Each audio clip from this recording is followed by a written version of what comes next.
Chapter 22.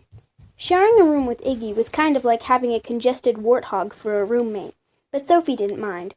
She was warm and snuggly with the feeling of home, and even a sleepless night couldn't spoil it.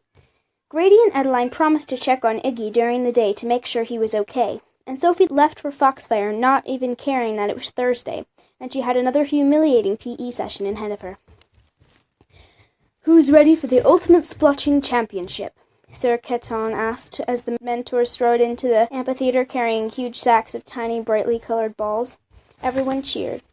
"What's the Ultimate Splotching Championship?" Sophie asked Dex. "Telekinesis," he grumbled. "I suck at telekinesis." She tried to look sympathetic, but secretly she was celebrating. Finally, something she knew how to do. Well, sort of, but that was better than nothing. "How does this work?" she asked as everyone partnered up. Naturally, she teamed Dex. "We push the splotcher at each other with their minds," he explained, "and whoever gets splattered loses. The winners play each other until there's only one left, and that person wins." "Everyone on your marks," Sir Caton ordered, as Lady Alexine handed Dex a bright pink splotcher. "Get set." Dex tossed the splotcher towards Sophie. "Catch." It very nearly splattered the floor, but at the last second she managed to catch it with her mind. "Sorry, I forgot you were worse at this stuff than me," Dex said smugly. "At least I'll win one match this time." She rolled her eyes. He shouldn't count her out yet. She took a deep breath, focusing on the power she knew was deep within her core. She could almost feel it swirling around her like a warm buzzing in her stomach. Splotch!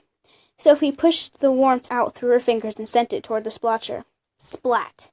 A stunned Dex stared at Sophie with bright pink slimes running down his chin. She'd nailed him right in his smug little grin. "Sorry," she said, not quite able to hide the smile in the corners of her mouth. "It's okay," he said through a sigh. "I guess I deserved it." "Well done, Sophie," Sir Caton interrupted, sounding more surprised than she would have liked. "Go ahead and move up to the winners. Dex can join these colorful prodigies over there." He pointed to a group forming on their left. Dex scowled. "So what's the prize for this contest anyway?" Sophie asked before Dex wandered away. "Usually a pardon from one punishment, but don't get your hopes up. Fitz always wins. Not that Wonder Boy ever does anything to need a pardon," he mimed, gagging. "Anyway, I hope you win a few more rounds." "Thanks." Marilla made it to the winners. So did Biana and Maruka. Even Jency. Unfortunately, so did Stina. "Even a muskog could beat Dex," Stina sneered. "Let's see how you do against a real opponent." She tossed a bright blue splotcher at Sophie's head. Sophie caught it with her mind, floating it in the space between them. She ignored the knots in her stomach. She wasn't backing down. "I'm going to enjoy this," Stina sneered. "I'll aim for your eyes, finally turn them blue."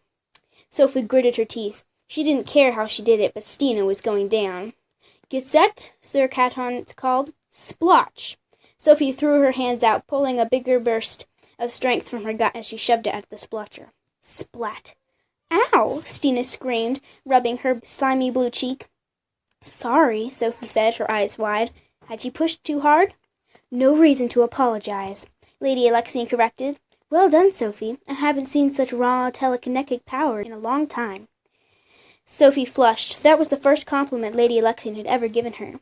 "But she hurt me," Stina argued. "That disqualifies her, doesn't it?"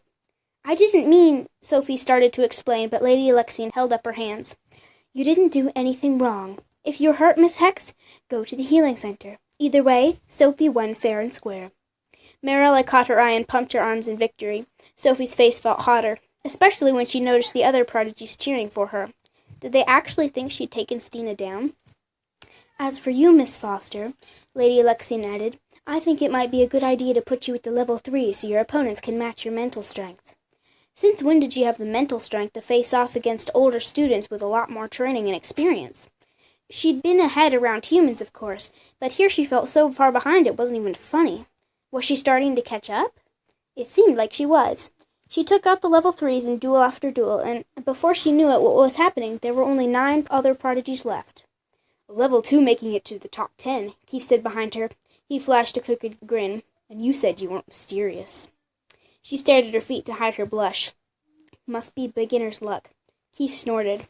"Or maybe you've got all kinds of talents we don't know about." He couldn't know about her telepathy, could he?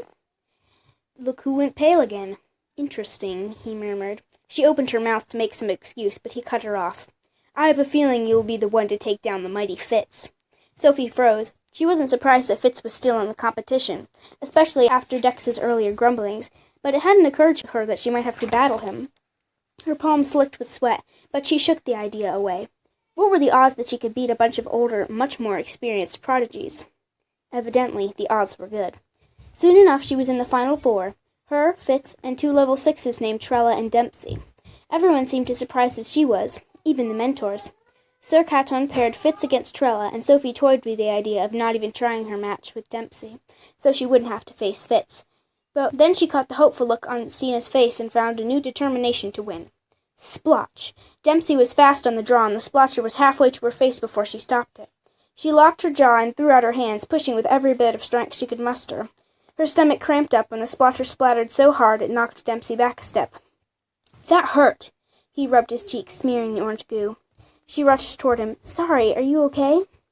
He flinched, not looking happy to have a girl who just bested him trying to help him. Sophie stepped back.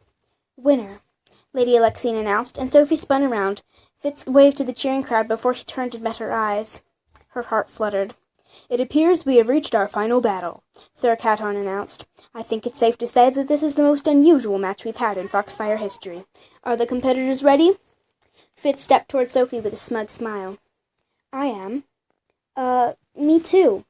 Her voice shook, betraying her nerves.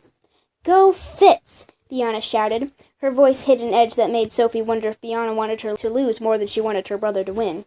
She wouldn't be surprised. "Kick his butt, Sophie!" Keith cheered. "It's about time someone took Fitz down."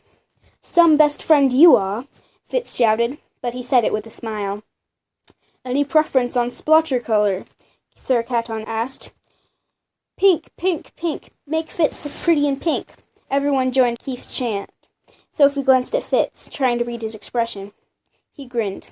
"Lady's choice." Pink, she decided, to make Keith happy. And it would be kind of funny to splat him with pink. Not that she expected to win. Dex said Fitz always won. "Pink it is." Sir Caton tossed the splotcher, and Sophie and Fitz made it float in the space between them. "On your marks." Sophie's hands clenched into fists. If she was going to beat Fitz, she was going to have to give it everything she had, and then some. Adrenaline surged through her veins. The murmur of the audience faded, and she became aware of another buzzing in the back of her mind, like a backup pool of energy she'd never noticed before. It felt stronger than the other energy. Could she draw from there instead? Get set, splotch! Sophie threw her hands out, pushing toward the splotcher with her mind. Her brain seemed to stretch, like someone snapping a rubber band, and her ears rang, but she didn't break her concentration. The splotches exploded as her force met Fitz's, and Sophie felt the energy rebound. The next thing she knew, she was flying backwards across the room.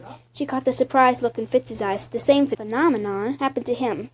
For a long second she was weightless, then her back collided with the wall and the wind was knocked out of her. An almost simultaneous crash told her Fitz had met the same fate. Pain shot through her whole body as she collapsed. The last thing she saw was Fitz crumpled on the floor. Then everything went black.